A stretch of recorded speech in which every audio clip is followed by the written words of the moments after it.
Hello, everyone. Good morning, good afternoon, good evening, wherever you are in the world. Welcome to a Friday Fireside Chat. I'm Rita McGrath, and I will be your host, I guess, for this. I'm joined today by Judy Samuelson, who is the Executive Director of the Business and Society Program at the Aspen Institute, one of the, I would say, most highly regarded think tanks on issues that look at that intersection in terms of what business owes society, what society owes business, how do we make those two work together better. And very excitingly, she's got a fantastic new book that's just out. It's called 6 New Rules for Business. And I'm going to be asking her to talk about her book, answer some questions, talk about events happening today. We do monitor the chat a little bit for questions. So if you have questions, feel free to pop them in. If we don't get to them all live, we will respond to you after the seminar's over because we capture them. Without further ado, welcome, Judy. Thank you so much. I'm so delighted to be doing this with you, Rita. Oh, it's a real honor. I mean, you're somebody I've wanted to meet forever. So this has been a fantastic excuse. So let's start off with the premise of the book, 6 New Rules. And I'll just lay them out and then perhaps have you comment on why this book, why now? So rule number 1, reputation, trust, and other intangibles are seen to drive business value, not just physical assets. Businesses are able to serve many objectives beyond shareholder value. Corporate responsibility defined far outside the business gates. Employees give voice to risk and competitive advantage. Culture's king, talent rules, and we need to be co-creating to win. I think those are the 6 big headlines that you talk about. So let's go back to where this started. What got you working on this? Why this book? Why now? Well, the ideas started to take shape before I founded the Business and Society program at the Aspen Institute. My background, I'd spent time in government in California, went to business school, was in banking. And then I went to the Ford Foundation where I ran what today would be called their impact investing program. And in that period of time, we had these kind of we used to call them the corporate titans who sat on the board of the Ford Foundation, Henry Schacht of Cummins Engine and Bob I Hoffman. love Henry. He taught at Columbia for many, many years. He's of course he did. Amazing leader. Yes, he's an amazing leader. Bob Haas of Levi Strauss, a company that I write about a fair amount in the book, and David Kearns of Xerox, and they were saying, why doesn't the Ford Foundation ever talk about the business sector? It's steeped in economic development and communities, and it's almost like it was a missing piece of the puzzle, and it set us on a track where within a few years we had launched a program called the Corporate Involvement Initiative that was designed to take capital that we were investing in communities and assure that we were leveraging the capital in the private sector so we could have a bigger bang. And we had been doing that for a while, but we started thinking more consciously about businesses that seemed to be ahead of the curve, that seemed to more naturally embrace ideas and like Levi Strauss, that had simply had a different ethic about how they worked with these communities in which they manufactured in the Southeast. That would be one example that caught our eye. And what came out of that was a desire to work in business schools. And I launched this program. And throughout this entire period of time, we moved from working in business schools only to working in business. And I've always been drawn to, where's the leverage point for change here? If we need business at the table, and we need business at the table, it is the most important institution of our day. We need to unleash its remarkable capacity, its global reach and distribution systems, its problem-solving skills, the talent, all of these things that you talk about. Mm-hmm. We need to unleash it to tackle our most complex problems. We won't get there without business, and if business plays to a different hand, it holds us back. And so I've gradually kind of collected these ideas over a long period of time. I had an opportunity to take a month off about 8 years ago, thanks to the Rockefeller Foundation, which gave me a month to think, and started on that. But so this has been in formation a long period of time, I guess is the way I would say, but it comes out of our work in dialogue, in working with change agents in the business sector and beyond. Mm-hmm. Well, and the book actually takes quite a long sweep of time, which I like, because it allows you to sort of see how various pivot points in the emergence of this story have occurred. And of course, one of the most famous stories is the Enron story. which a lot of younger folks that we talk to now, that's kind of ancient Right. history, but very much alive in the conversations that we're having today. And another story that I think is very moving is, and again, people have forgotten this, the story of Ray Vagelos and the river blindness medicine. And that was a moment. Meeting him was a real moment. So tell me about that, because I've only read the business case. I've never met him as a person. Well, I was still at the Ford Foundation. I had made half of the decision to see if I could create something to amplify the work we had been doing, and I was testing whether or not the Ford Foundation would underwrite me to get going. And when you're at the Ford Foundation, anybody will take your phone call. They never know why you're calling, and they think you might be coming with money. That's the way I always thought of it. So I used that calling card to a fairly well in my last months there. And I wanted to know more about this story. So the story that's written up in the Harvard business case, I went and spent an hour with him, and it changed what I thought about the purpose of the corporation.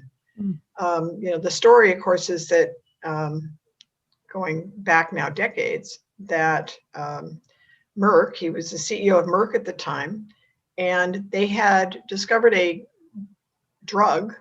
They had the ability to produce a drug that they thought was going to be useful in something having to do with heart disease. So it could be a massive seller in developed countries. And instead, it was not serviceable for that, but it's kind of like off-list use.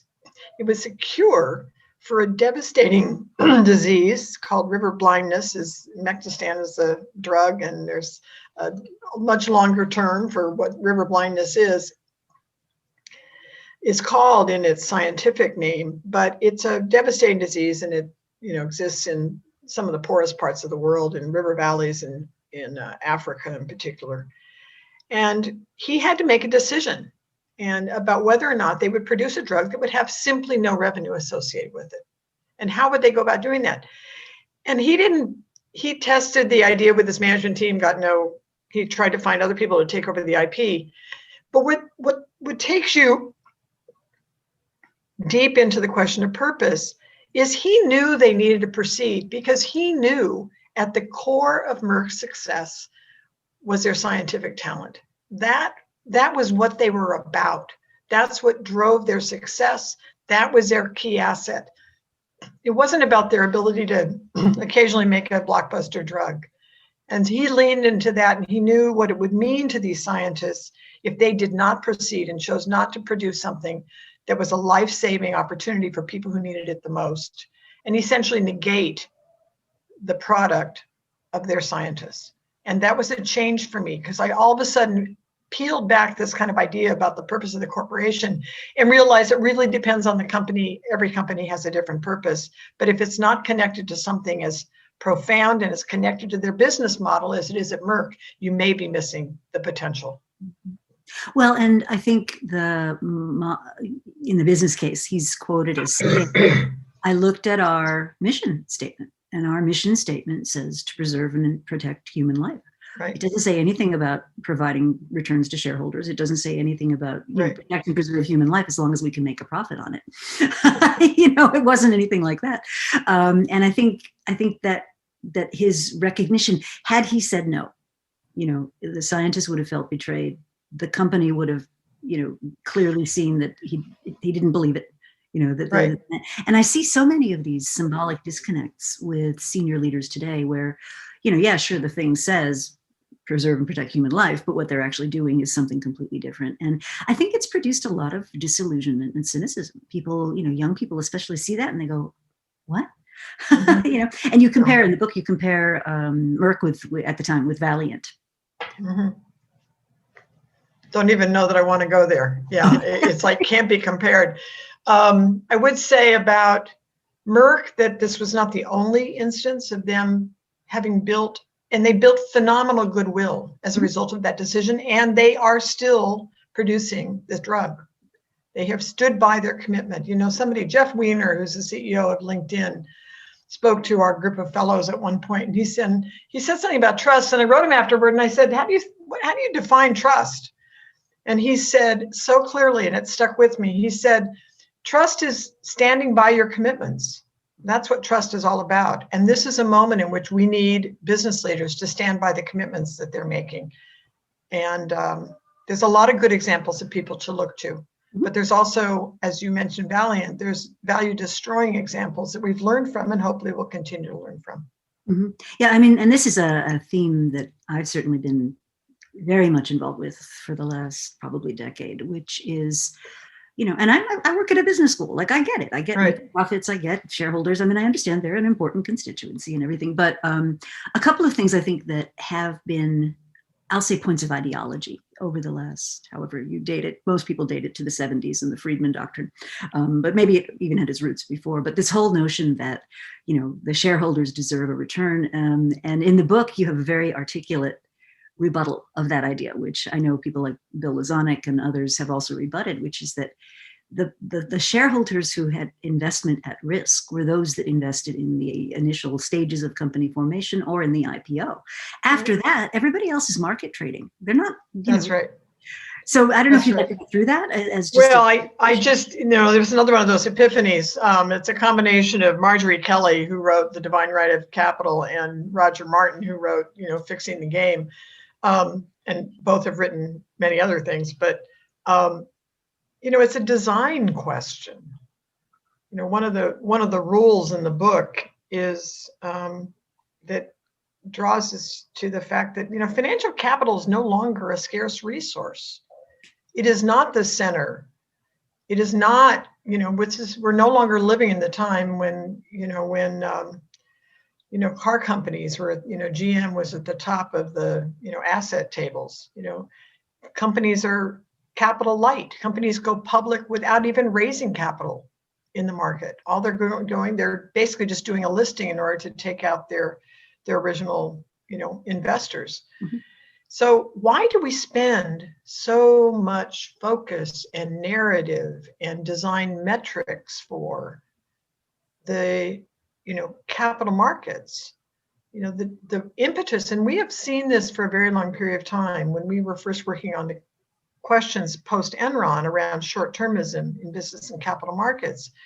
As we try to assemble a table in dialogue, you would be able to feel how much more motivation there was for the issuers, the real companies, and there were for the capital markets actors who were seeing something through a much different lens. The motivation for those who actually are in business to create a product, a service that is not about financing a third party, but is close to their own reason for getting up in the morning is much more profound. And so, it's remarkable how much attention is still being paid to the share price, even though we've certainly seen a moment where there's been a lot of pulling back and saying, that era is over and we need to move on to one that is more robust and healthier, that puts the health of society at the center. Well, and there's a tremendous amount of work, sort of which runs in parallel to, I think, the arguments you make in your book, looking at the financialization of the United States economy. And I think that's another piece of this story, which is today, you can get up in the morning, eat breakfast made by a company that's owned by a private equity firm. You can go to work in a vehicle that's been financed by a hedge fund. You can operate in a building which is owned by a real estate investment trust. You can go home from work, and the whole thing. I mean, the private sector has taken over so much of the economy, the real economy, and the private sector is not motivated by the same things that motivate a builder. So just one very trivial example is the hotel business. Right. I mean, it used to be if you owned a hotel, you bought a bunch of land, you built a property, you operated, that was your business. Once people saw the capability of separating out the ownership of the real estate from the management of the hotel, which isn't a bad thing in and of itself, it brought capital into the business and everything. But what you now have is people who are in decision-making capabilities who actually have zero interest in what a hotel is. Right. As far as they're concerned, it could be a farm, it could be a museum, it could be a, whatever, because all we're interested in is the underlying real estate asset value. Right. And I think it just supports decision-making throughout the economy. And it raises a question about intentions. Like, what is the intention? When you make the decision to do that, what are you intending to do exactly?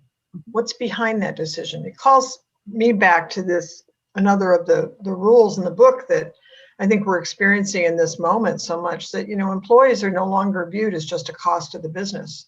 The employees are the business. And yet we have companies that have up to, 50% or more of their so-called employees are really contractors today. So we've taken people that are still working in the name of the business that may be working on the other side of the cubicle from you, and they don't have the same rights or the same benefits or the same kind of financial and job security.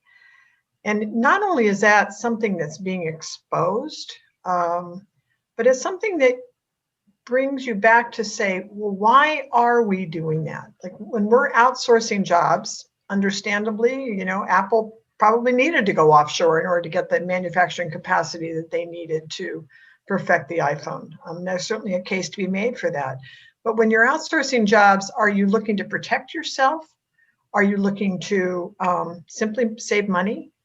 And to what end? If 90% of our profits today are being returned to shareholders, back to the question of why, what are we aiming to do? So we have this incredible example in the last 10 days where 220 employees of Google have now formed a union.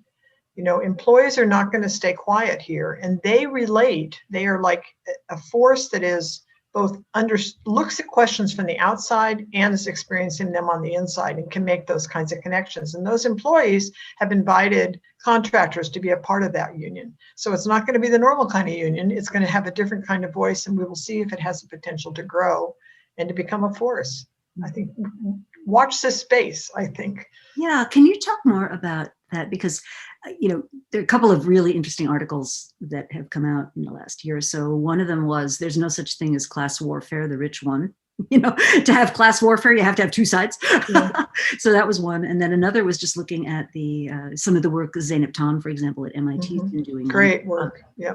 They're brilliant, absolutely brilliant. But her analysis that I think the number was 45 million Americans are working at jobs that pay less than $15 an hour, that have irregular hours, that are just horribly exploitative. I mean, it's like feudalism in a modern wrapping. Yep. Half of the states in the country, I think it is, are still at a minimum, the federal minimum wage, which is $7 and something. $7.25, I believe. It's just, it boggles my mind. And has not changed in over a decade. So, So how did we get there? Because, I do think there is a lot of grievance sort of in the land about the game being rigged and, people not looking out for ordinary citizens. And there is a certain amount of empirical validity to that argument. So take offshoring, just as an example. There's some really interesting work being done on the local consequences of global outsourcing decisions. And, you don't even have to go much farther than I'm in Princeton right now, and up the road we have Trenton. And there was a fascinating book written about what happened to the small manufacturers and the laborers in Trenton when those firms got bought by big global companies, and essentially everything that had been manufactured there was outsourced. And yet we don't pay any attention to the local consequences of those things. And so I just wonder how we got to that place where that stopped mattering. Well, it does kind of start with Milton Friedman. Yeah. But it took a big step forward when scholars said the way to assure that, in the 70s and the 80s, when it felt that we had lost our kind of we were losing our national competitive advantage to Japan and other economies that were starting to move forward and adopt some ways of operating that we were kind of maybe slow to move toward. The sense that the shareholder becomes an organizing principle in that moment. So it becomes a single objective function that becomes the organizing principle and starts to advance the ideas that, by, scholars at Harvard and elsewhere about, let's tie the executive to the stock price. And then we'll all go home happy. And in the long run, we're all better off, and rising tide, et cetera, et cetera, et cetera. So a lot of those ideas have been undermined today by our reality, by the experience, and by our leaders, our business leaders, who have said it's not working for us. And some of them would say we've never run our business this way, and they're right. I think the piece I would agree with is that managers, business executives who run these extraordinarily complex companies, none of them can manage by one a single objective function. The idea is preposterous. Of course, there are myriad influences and inputs that are critical to your success. Deep supply chain, I mean, Pepsi, tens of thousands of farmers that they need to try to figure out how to corral to produce all the potatoes they need for the, Lay's potato chips. I mean, these are complex endeavors, and you simply don't get there without being very clear. First of all, what are you really trying to accomplish, and what is absolutely critical to your long-term success? And then what are the things that are more layered and that maybe are more nuanced, but getting clear about those and then aligning those intentions with your operations is, of course, really, really hard work is. And so I do think, Milton Friedman is 50 years ago. I think we're moving on. We have a crack here in the belief system, but there are things that are still holding us back. And I believe the narrative has not been, it's not that it doesn't continue to exist in some domains. We've talked about how important the financial sector is. That's one where it may still be alive and well. Hopefully, we've got the narrative, we've got the business school classrooms that are still teaching to that effect. And then we have this complex question of how are we paying our executives? Mm-hmm. And I write about these 6 rules, and then I have a couple chapters about the things that are holding us back. And one of the ones is pay. We still have our CEOs tethered to stock price or to measures that are linked to stock, total shareholder return being the most common one. Mm-hmm. And you can say it's long-term, but if 60, 70, 80% of your pay is wrapped up in the stock price, I'm pretty sure I know what you're thinking about when you get up and brush your teeth in the morning. Absolutely.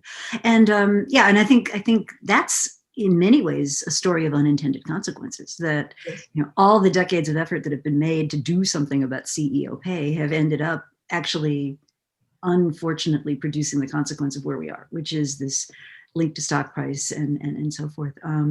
And very, just very, very interesting in terms of why do we so often get an outcome we didn't really intend to get. Yes, I think that's true.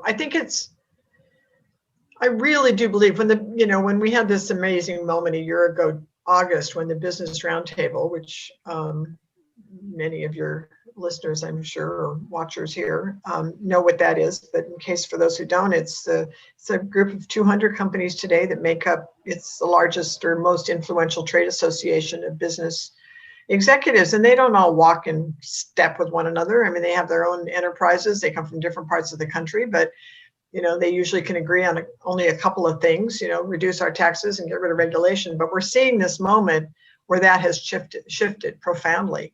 And they did come out with a statement a year ago, August, essentially saying, we are going to restate the purpose of the corporation. Let's remind ourselves and commit to the fact that they call it stakeholders. I don't tend to use that language because I think it hides who we need to pay attention to, but they have to pay attention to their employees today. They are dominant. They are a dominant force. Mm-hmm. And are the real accountability mechanism in companies. They, of course, need to worry about the license to operate wherever they are. They know, is another one of the rules, the new rules, is that they don't really get to define responsibility. That is defined way outside the gate. And we have lots of examples of clever NGOs who are tactically sophisticated at harnessing your brand and making a case example. For a larger purpose to be served, whether it's security of fisheries or the climate change or deforestation. I mean, I'd love to get into a couple of those examples because sure. I think we often just don't pick our heads up enough and say where are the points of leverage. And I think one of the phrases in the book that really caught my attention was when Phil Knight was talking about Nike. And he said, right now, when people think of Nike, they think of child exploitation, they think of slavery, and they think of ecological, devastation. And that's not how I want people thinking about Nike. Right. And Rebecca Henderson also uses the Nike example as a case in point of how you can't do it alone, I think is part of the problem, right? That you can't unilaterally decide you're going to change the rules for every company on the planet. And there's always going to be someone who's going to take advantage. So what are some more examples of that those kind of points of leverage where you really can have an impact on what the corporation is thinking about? Well, I mean, he really said, Phil Knight said game over, Was Nike the worst actor? Absolutely not. I'm sure there were all kinds of, pieces maybe of their supply chain, but everybody else's supply chain who was in the shoe or clothing business, of things that they wouldn't have been proud of if they were exposed. But they were a brand that could be utilized to make a larger point about human rights and labor conditions. One of the companies that I hold Nike in very high regard for the changes they made. And, they continue to do some things that are remarkably bold. Levi Strauss is another one. Levi Strauss, they didn't need to have their feet held to the fire, but they have this remarkable family legacy that somehow has equipped them over decades to continue to kind of be the first mover on some important changes. And one of the things they did is that they simply went totally transparent about their sources of supply. They didn't want to be pulled down by their industry. They wanted to be able to continue to lift up their industry. And by going totally transparent, this is not something you do if you're worried mostly about competition, because of course you're not going to release, it's like releasing your IP if you're a drug company. So they released all of their source of supply because they believed that in the world of, radical transparency, it would lift everybody up, and that they would need to be held to a higher standard, and so that anybody could see where they were manufacturing. So those examples are important. There's a lot of examples in the environmental domain, companies that have been, McDonald's is a remarkable example. Their brand is always vulnerable because they're such a massive brand in the United States and around the world. They're vulnerable to any campaign that comes along. It started with styrofoam. It's now beef.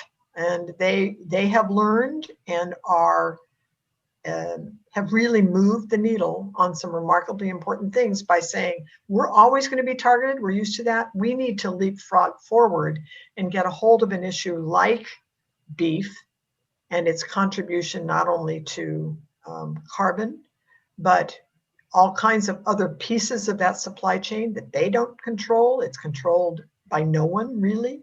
So they have to amass their entire supply chain, their competitors, as well as people who are downstream from them or upstream from them, in order to really make a change. And so that's a kind of work that companies that are really thinking longer term and are equipped to do so are doing. And they're partnerships. They require working well with intermediaries and NGOs and people they don't necessarily agree with. Mm-hmm. Mm-hmm. You talk about among the forces, and I'm a big believer in William Baumol, who was an economist at NYU for many years. And one of his lesser known but very important pieces of research was, he said, if you assume a given level of entrepreneurial talent in any society, that talent can be directed productively. So value creating new businesses, things that really make people's lives better, things that contribute to society. It can be unproductive. And he would put most of the financial sectors in that model. So allocating capital to various activities, that doesn't create new wealth. It does certain things that are necessary, but that's not where the next, life-saving drug is going to come from. And he said you can also have it destructive. And that's when the incentives in a society tilt towards corruption or,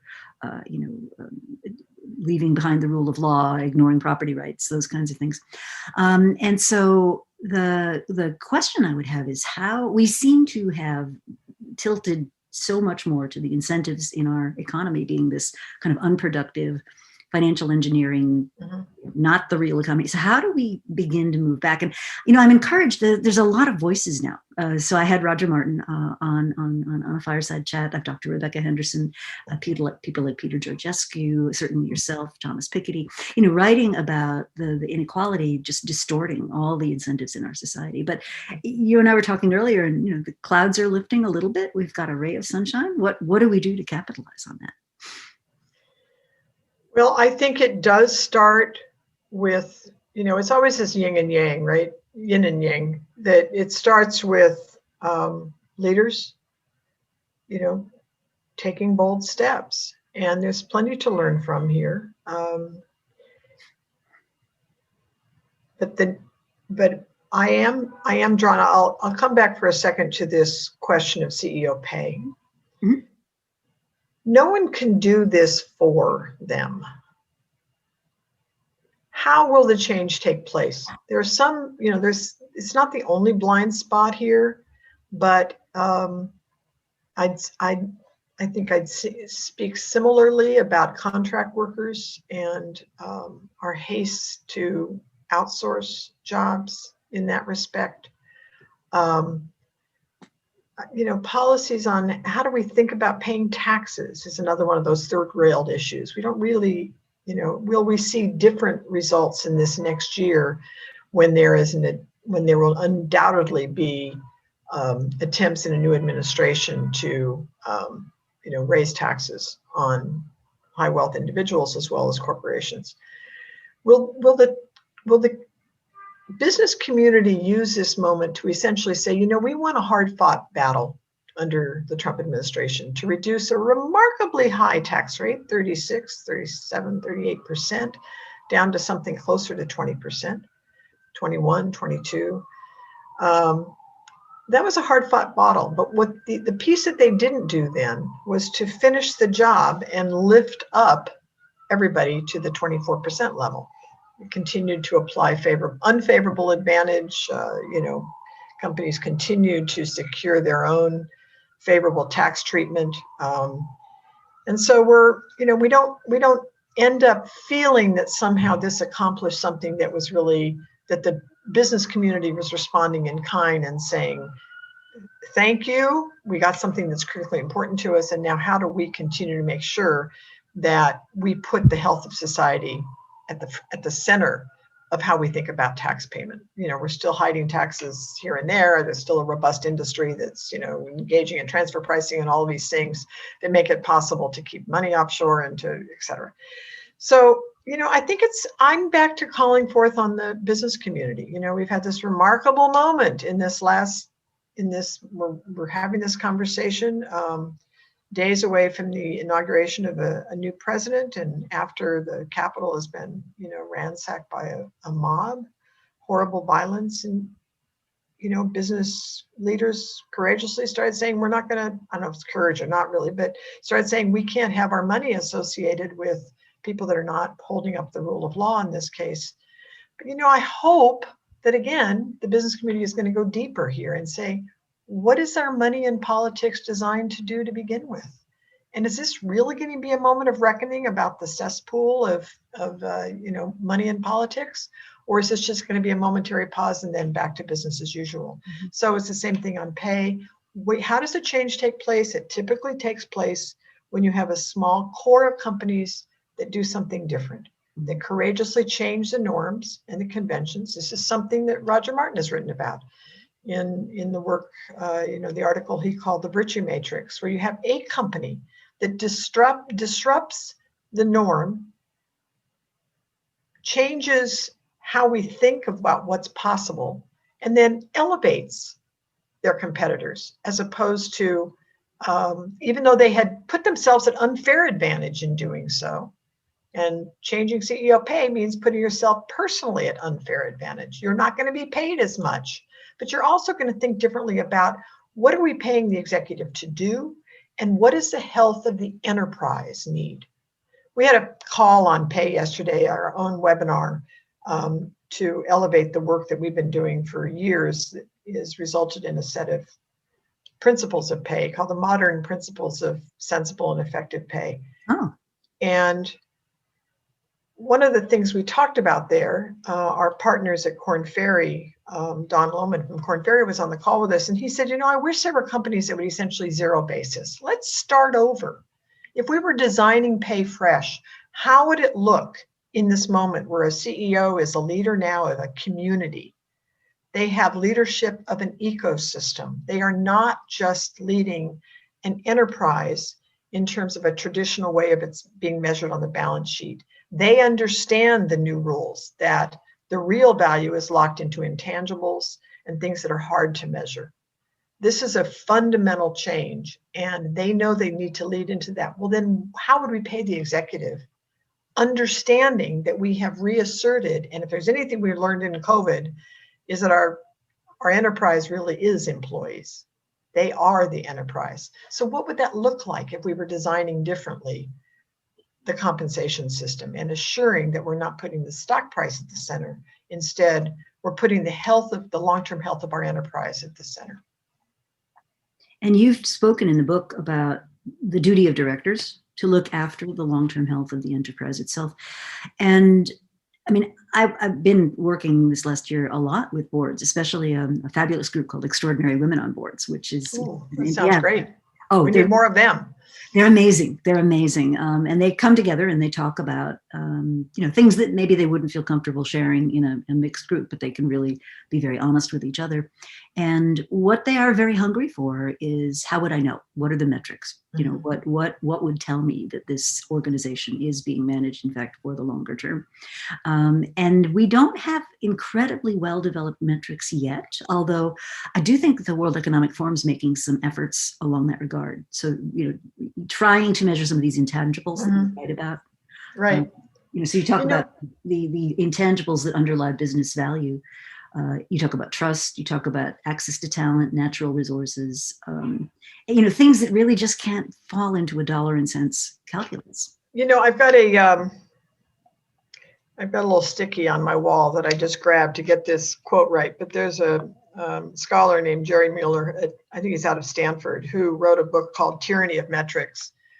And he calls us onto this question of how do we know and the design of metrics. And he reminds us, I'm just going to read his quote: "Metrics lose their meaning when used to reward or punish performance rather than to diagnose and analyze."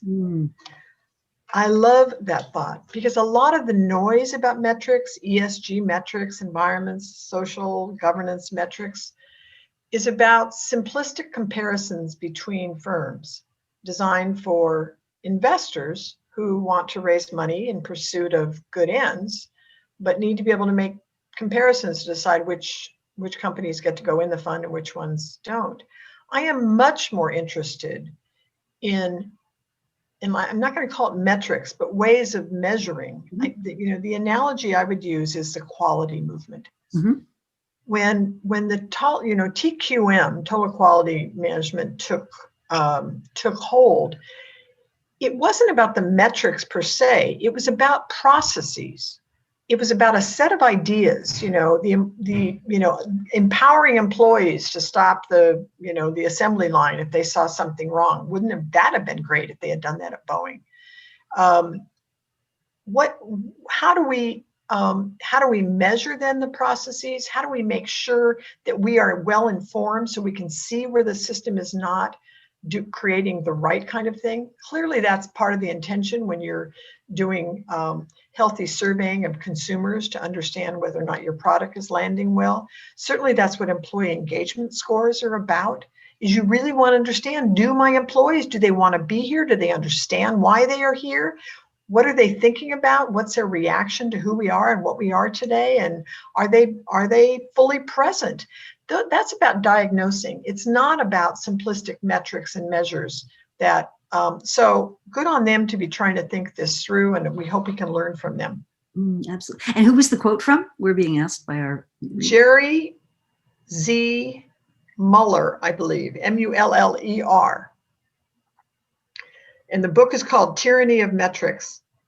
Lovely. And I found it in a podcast under the title Stop Metrics Mania. So you can also research that way. That's fantastic. So one of the things that you've mentioned in the book that I've read about elsewhere was the really remarkable consensus among business leaders after World War II, that they got together in this thing called the Committee for Economic Development. Yeah.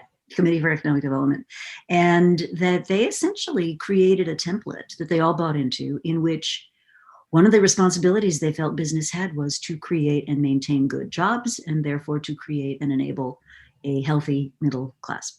And it just seems to me that so much of what we learned then was very useful and very practical. And the sort of great unraveling we've had since the 70s has proved to be a pretty disastrous experiment for an awful lot of people. Yes. CED went on to, it's now part of the conference board. It's was led for many years by Steve Odland, who had been CEO of Autodesk, among others. And he partnered with us when it was still CEO and was part of the Business Roundtable on the work we did on short-termism.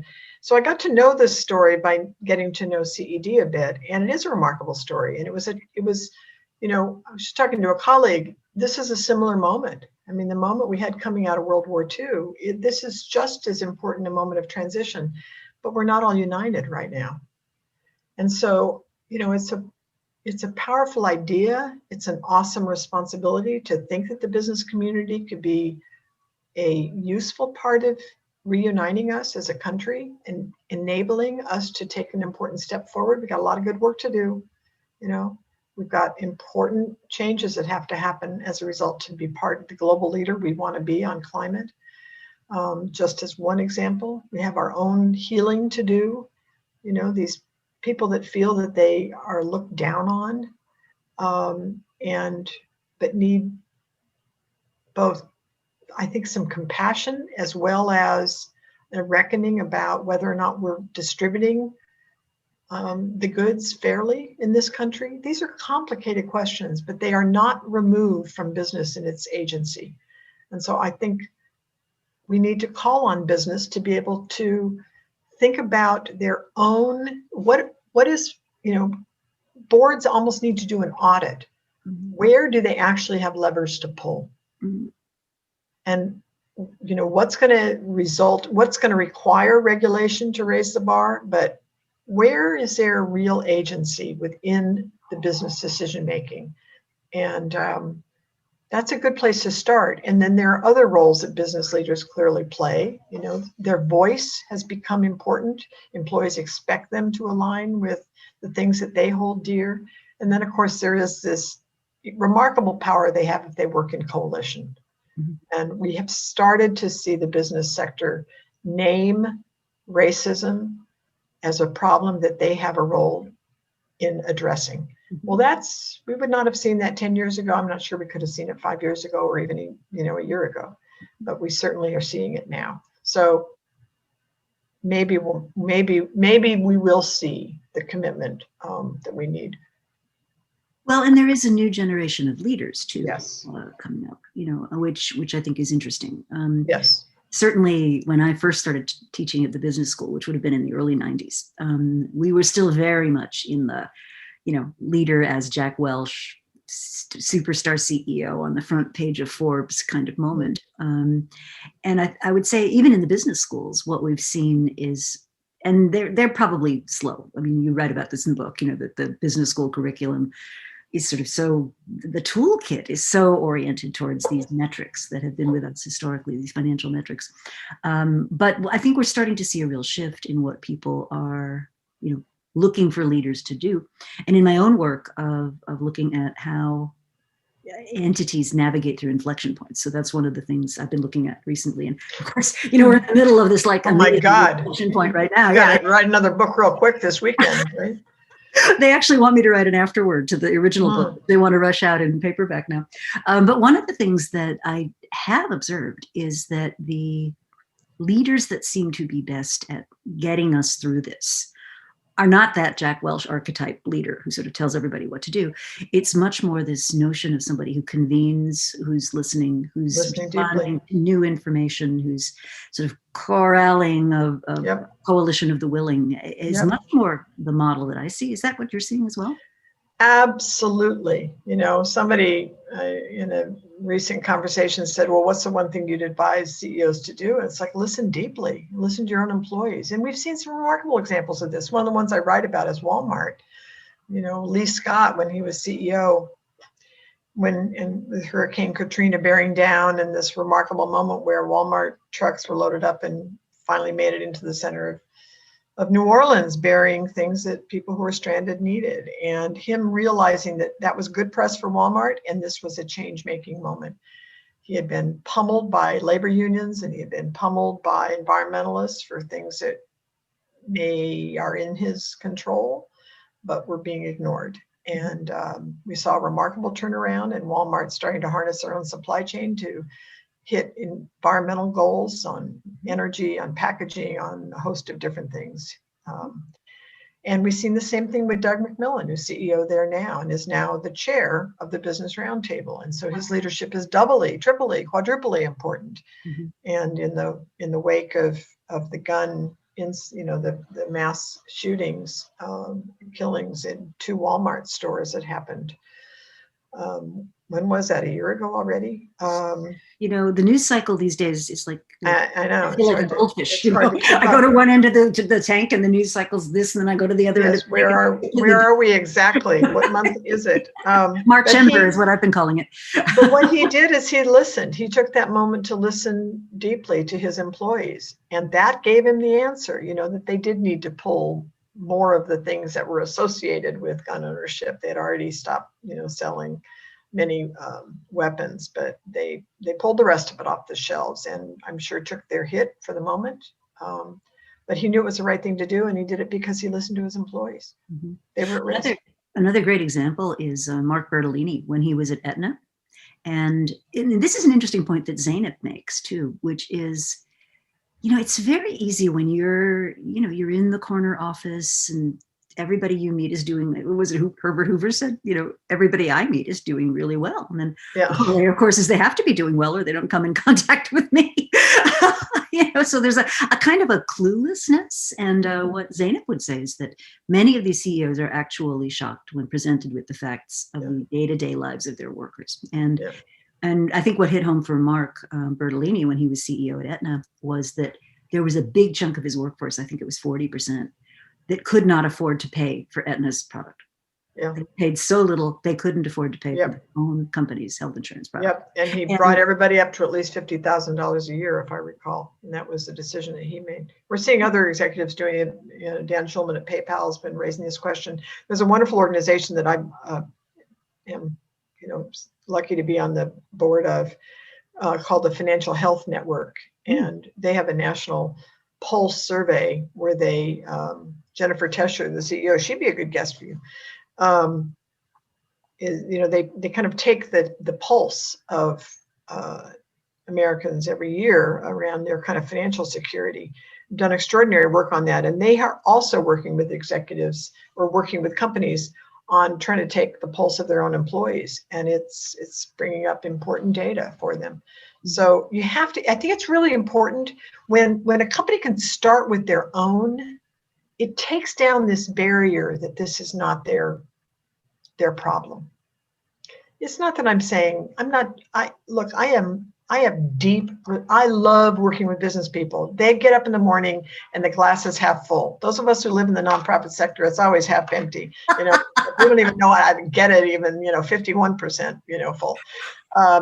We see the problem. That's how we organize our work is a problem. And business organizes its thinking around possibility, around opportunity. Risk, yes, of course, but also around where the opportunity resides. And I think when the opportunity is presented around their own employees, it takes down the barriers to action that might exist if somebody is sitting. That's why the contract piece is so important. They also need to be measuring the health of their contract workers. And if they measure the health of their contract workers, it will help them understand another way to unlock better value for the enterprise and to be making sure that their intentions, the purpose that they state, is aligned with reality and aligned with their own operating decisions. Mm-hmm. So do you see some kind of structure that would extend to contract workers and to freelance workers and to people that are, loosely associated with the firm? Because one of the bargains that the Committee for Economic Development made was they said, we will cooperate with labor. We will take on the burden of providing pensions, healthcare, other goods to employees. We will be supportive of government that fund things, public goods like education, and. I mean, that was all part of that grand bargain. And of course, pieces of that have now kind of come unraveled. And I don't think we're in a position where we want to go backwards. I think it was a very useful model for the time. I'm not sure it's the model for now. At the same time, I get companies need flexibility. They need flexible workforces and so forth. But at the same time, it's, if you have an entire population of people living precariously, they're not going to be great workers. They're not going to have the time to be great citizens. They're not going to be able to contribute in other ways. So I wonder if there's some emergent structure that maybe is starting to look at that. I think let's remember they created the community CED, Community for Economic Development, that was formed they started working on this well before the war was over. They were formed in 1943. They said the war is going to end and we'll need jobs, people coming home from the front. I think ultimately they're credited with having created the infrastructure that trickled down to business leaders in every single community who amassed the coalitions locally. Change happens in place. Let's remember how powerful place is. And when a community where you know each other across the breakfast table, at the local diner, when they make a commitment to action, then everybody's covering each other's backs and the risk is less to bear. So on a national scale, it's harder to do. It's frankly harder to do. But we do need to start with, I feel this profoundly, that it starts with the mindset of the executive. So I wouldn't be the right one to answer the question. I'd be happy to suggest to you people that you should talk to at the Aspen Institute, my colleagues who run other amazing programs like the Economic Opportunities Program and the financial the programs that deal with financial security as well as jobs. They'll be thinking more about policy and structure. In the Business and Society program, we start with what does the leader believe? We go way up the food chain on Danella Meadows and systems change. And I would start with the question of what are we aiming to do with contract workers? Why are we making the decision we are? What is our true aim there? And is that consistent? Because the first thing we need to do is rethink whether that's the right thing to be doing.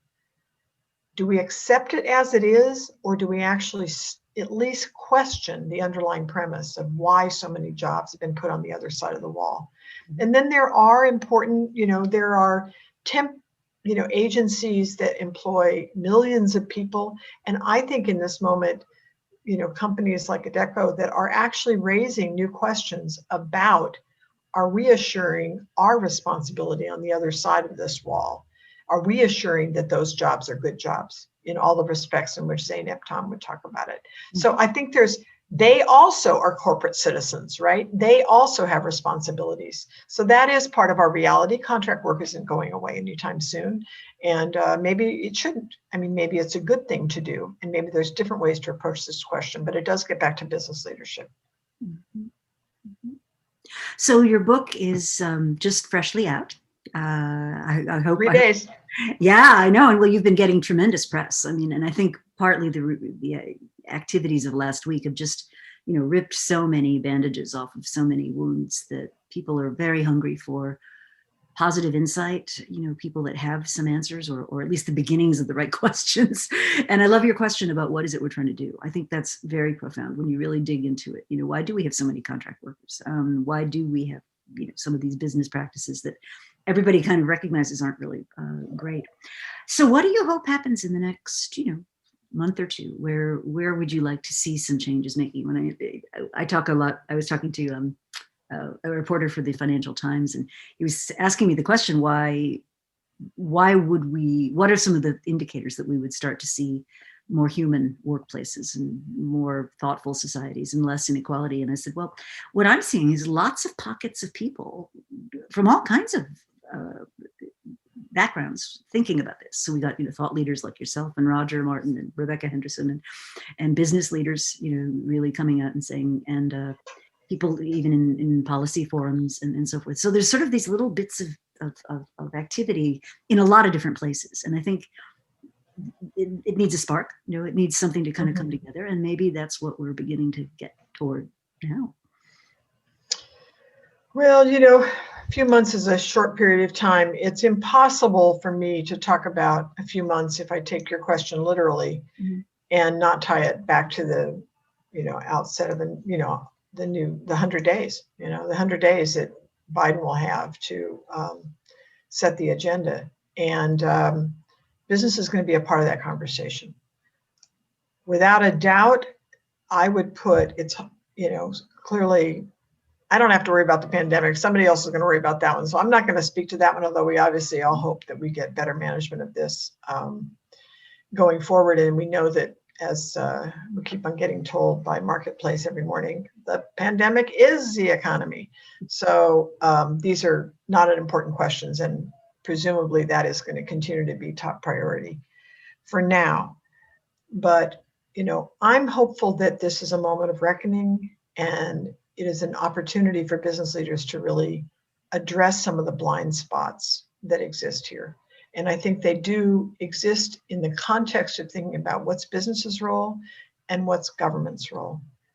Robert Reich, I think, said it best, when he first started writing on these questions in the late 70s, and, I don't even know, possibly earlier than that, but I remember reading a manuscript that I think was released through the Berkeley Law Journal, or the Management Journal at Berkeley. And it was essentially saying, what is corporate social responsibility? You can't have it both ways. He was looking at the question of money in politics, that you can't expect the rule of law and at the same time be using money to turn the law to your own advantage. So will we see it, business leaders don't lose their voice. They gain their voice if they put it's a society at the center of these questions. Most business leaders, we've seen this work that Jeff Sonnenfeld has been doing to kind of early morning phone calls among chief executives to help them listen to one another about what to do in this moment. And, I hope it's a real reckoning, because I think we'll see it in the posture around political spending. The most important one for me is climate. What happens on climate? And will the business community amass the kind of coalition building that supports the next administration in bringing about profound change on getting a price on carbon? That problem is not going to recede. It's going to continue to pummel us, and it hurts people disproportionately. People who have less means have a harder time contending with it, and it's been devastating for communities all over the world. And so we don't have a choice. We have to move aggressively. Pepsi just announced, I think yesterday or the day before, amazingly aggressive goals. This is a profound moment where they have stepped in, a company that has a remarkable footprint. It's almost different than when Microsoft did at the beginning of the year, because their footprint is so profound. So I am encouraged by what I'm seeing. I'm hopeful that business will step in this moment and really use this moment to also restore trust in business. Because again, standing by our intentions with our actions is the work that's ahead of us now. So we'll see. That's really inspiring. So, readers, listeners may be new to this whole set of activities. Where do they go to get smarter? What resources would you recommend they go check? Buy my book. Buy the book, totally. And do I get to say that? See, this is my first time at the rodeo. I'm having a hard time being self-promotional, but they can certainly go to the book website, which is my name, judysamuelson.com. Mm-hmm. You can order at your local bookstore or wherever bookstores are sold. I commend a site called bookshop.com, which allows you to both buy the book online quickly, and you can find my page there, but also in the process, support your own local bookstore. So I love bookshop.com. That's a great resource right there. Absolutely. So, there's a lot of resources. We have a lot of resources on the Aspen Institute's website, our own Business Society program. If you're interested in the work in business education, we have deep, deep, deep work in that domain.